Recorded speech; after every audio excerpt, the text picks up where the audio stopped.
Hello, as I am running the campaign named as Greenfluence on internet to raise the awareness about forests and to raise the concern regarding the deforestation and to encourage people to plant trees and to protect their forests for the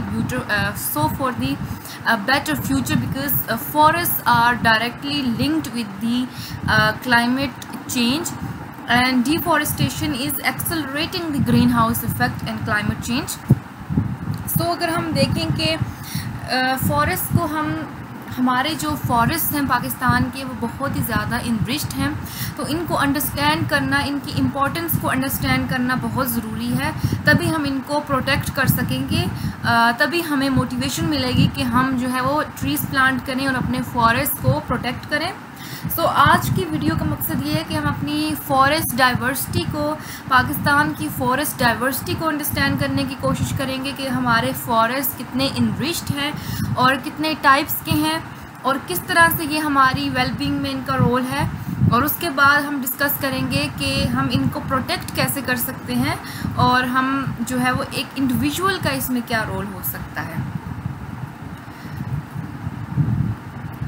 सबसे पहले अगर हम देखें तो forest diversity basically variety of forest ecosystems है, specially उसमें किस तरह के ट्रीज़ पाए जाते हैं, वाइल्ड लाइफ वहाँ पर किस तरह की है और वहाँ के इकोलॉजिकल जो फंक्शन है वो किस तरह का है।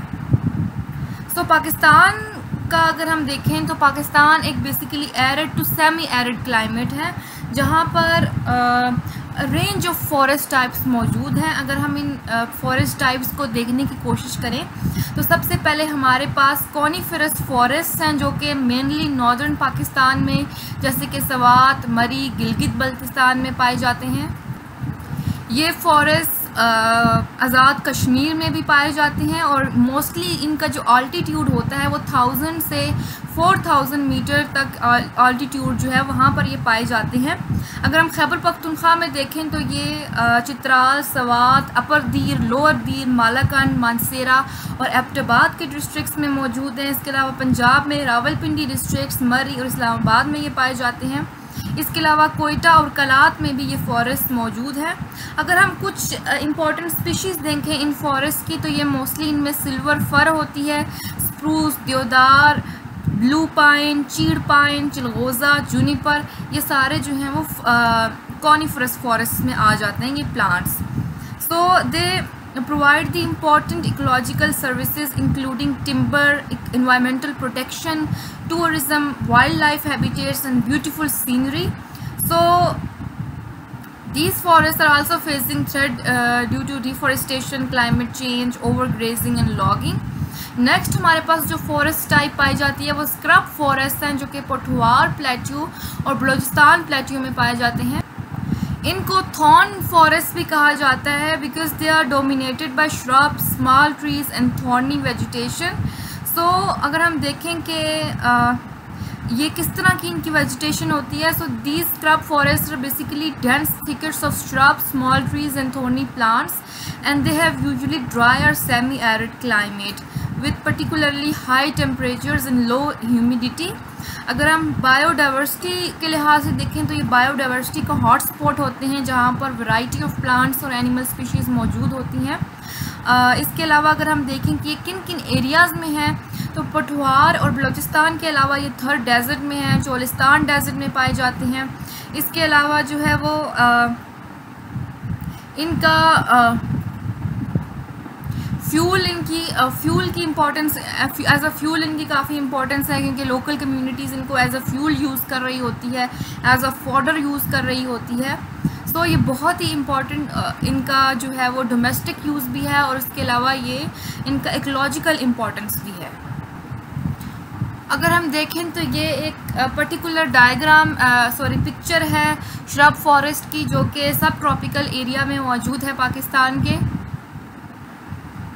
फिर हमारे पास रिवरीन फॉरेस्ट आ जाते हैं, जो कि अलॉन्ग द इंडस रिवर पाए जाते हैं। For example this is Indus delta और along the side of Indus river the riverine forest could be found and they are mostly present in Sindh and Punjab areas. So अगर हम रिवरीन फॉरेस्ट को देखें तो इनकी भी इकोलॉजिकल और डोमेस्टिक इम्पोर्टेंस काफ़ी ज़्यादा है। जो रिवरीन फॉरेस्ट हैं ये बेसिकली पाकिस्तान का 4% टोटल फॉरेस्ट एरिया जो है वो कॉन्स्टिट्यूट कर रहे होते हैं। अगर हम कॉमन ट्रीज़ देखें जो कि रिवरीन फॉरेस्ट में पाए जाते हैं, उनमें हमारे पास एकेशिया आ जाता है, उसके अलावा शीशम का दरख्त, उसके अलावा फराश, उभान, इस तरह के दरख्त जो हैं वो यहाँ पर पाए जाते हैं। ये फॉरेस्ट जो है वो फ्यूल वुड के तौर पर भी काम कर रहे होते हैं, टिम्बर के तौर पर भी काम करते हैं, एज अ फॉडर काम करते हैं, एज इनकी मेडिसिनल इम्पोर्टेंस भी होती है। इसके अलावा इन फॉरेस्ट को जो है वो प्रोटेक्ट किया गया under the forest act of 1927, और इन फॉरेस्ट को भी बहुत ज़्यादा ख़तरा है डिफॉरेस्टेशन से और क्लाइमेट चेंज से, इसके अलावा ह्यूमन एक्टिविटीज़ से।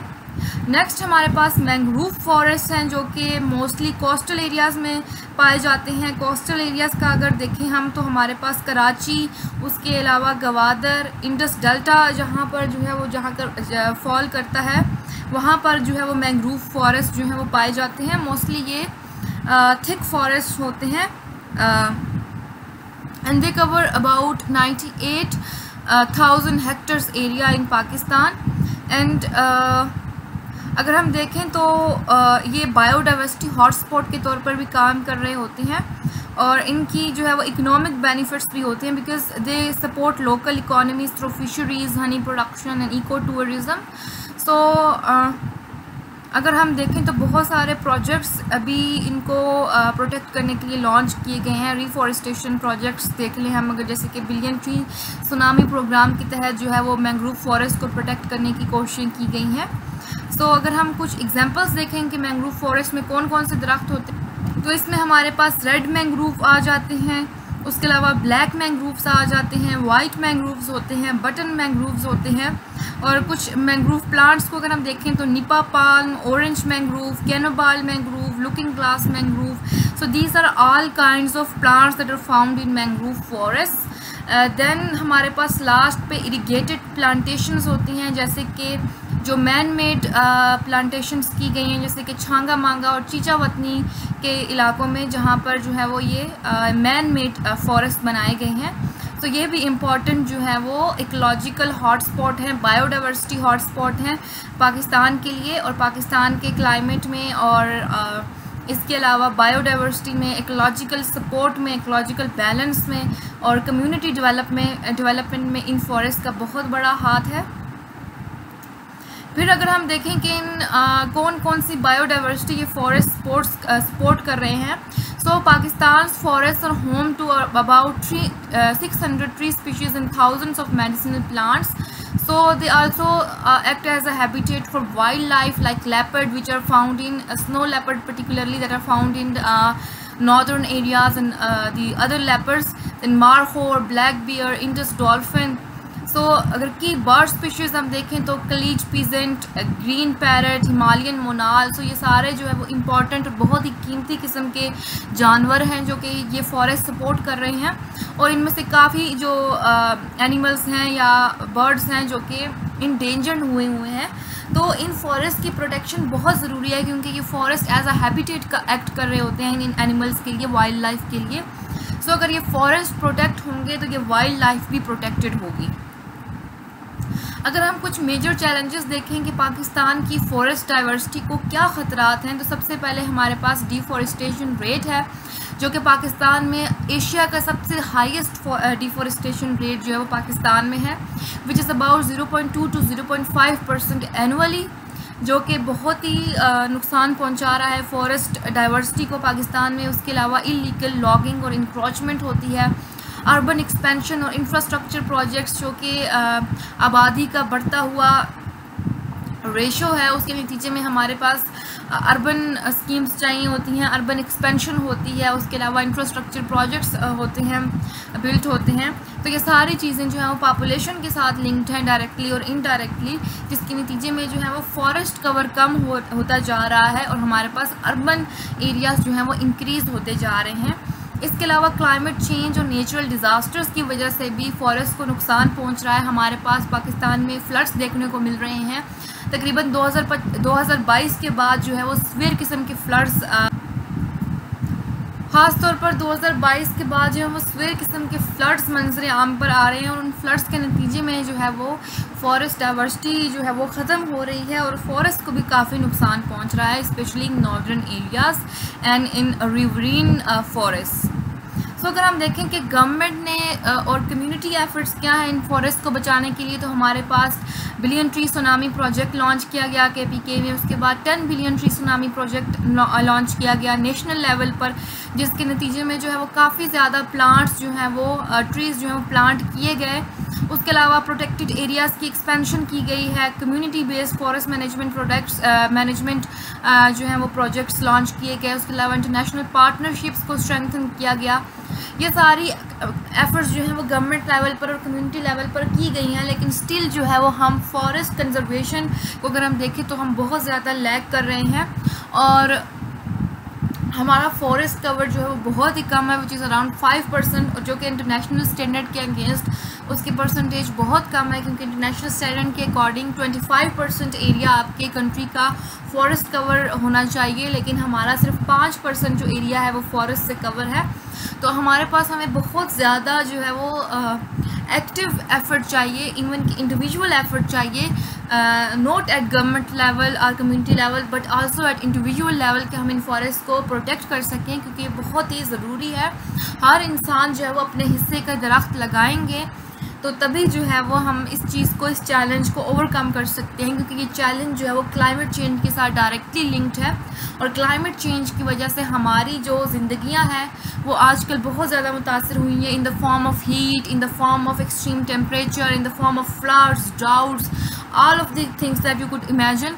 सो ये सारी चीज़ें जो हैं वो फॉरेस्ट्री के साथ जो है वो लिंक्ड है, हमारे फॉरेस्ट कवर के साथ लिंक है, जो हम इन्वायरमेंटल एट्रोसिटीज़ जो है वो विटनेस कर रहे हैं। तो हमारे फॉरेस्ट को प्रोटेक्ट करना इसके लिहाज से बहुत ज़रूरी है।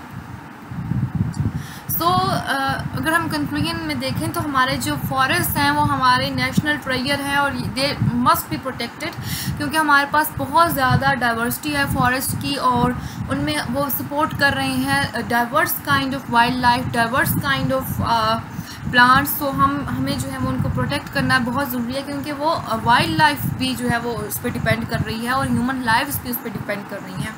तो इसके लिए हमें क्या चाहिए कि हमें कोलैबोरेटिव एफर्ट्स चाहिए, गवर्नमेंट को काम करना चाहिए, NGOs को काम करना चाहिए, कम्युनिटी लेवल पे हमें काम करना चाहिए और यूथ का इसमें बहुत इम्पॉर्टेंट रोल है। तो इसी के तहत हमने ये कैंपेन लॉन्च की है कि हम अपने फॉरेस्ट को प्रोटेक्ट करें और यूथ का ये फ़र्ज़ बनता है कि वो जो है वो ट्रीज़ प्लांट करें। हर साल कम से कम 10 से 15 ट्रीज़ जो है वो आप प्लांट करें।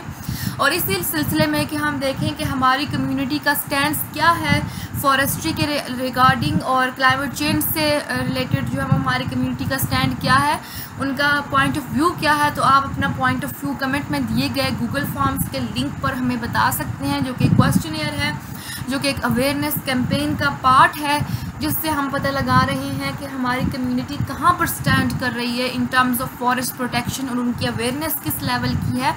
तो आप वो फॉर्म ज़रूर फिल कीजिएगा और इस जो है वो कोशिश में अपना जो है वो पार्ट प्ले कीजिए और आप अपने प्लांट्स जो है वो ड्यूरिंग दिस कैंपेन, ये बहुत अच्छा मौसम है प्लांट्स जो है वो लगाने का, आप प्लांट्स लगाइए और हमें पिक्चर्स भेजिए उस गूगल फॉर्म के थ्रू, ताकि हम जो है वो आपको फीचर कर सकें और अपने इन्वायरमेंट को, अपने फॉरेस्ट को, अपने क्लाइमेट को जो है वो प्रोटेक्ट कर सकें। Thank you.